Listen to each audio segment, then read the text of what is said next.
inverted Harrier is a great entry-level 3D maneuver to get into. Basically, you can start out flying inverted with a little bit of down elevator and slowly bring yourself into that full stall attitude that we want to see in an inverted Harrier.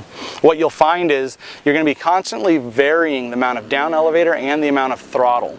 A big mistake a lot of people make when they're first learning the inverted Harrier is they nail full down elevator and they cut the throttle completely. And what you'll find is the plane wants to stall and fall out of it because it doesn't have enough thrust and enough velocity of air going over the wings to maintain the Harrier, and it'll fall out. So what you'll want to do is you start with full down elevator and start adding a little throttle until it settles in, but you'll find then that the plane's wanting to kind of come out and go into a hover. So that's where adjusting the elevator comes in. Start high, start flying around. You'll want to steer the plane mostly with rudder, so you'll be pushing the tail around. Again, rudder's backwards, so when it's going away from you, you push the way you want the tail to go. So your left aileron will move, or left rudder will move the rudder to the left, right rudder will move rudder to the right.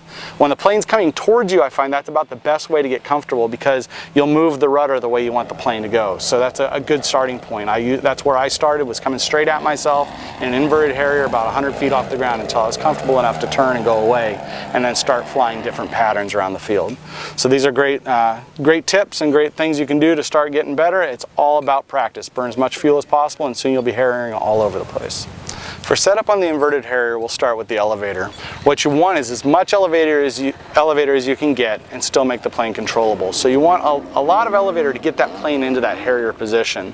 One thing I will add is that on the ailerons, don't go crazy and max out your deflection. You want the ailerons still to be controllable. That way if you get in trouble and you need to roll out and fly away, the plane doesn't get out of control and end up hitting the ground. For rudder, high rate rudder, whatever you're comfortable flying with, you're going to want. Again, you're going to be doing most of your steering with the rudder, so maybe add some exponential so your thumb is a little dampened, but personal preference, and you're going to want to try a bunch of different things, but those are starting points that I recommend.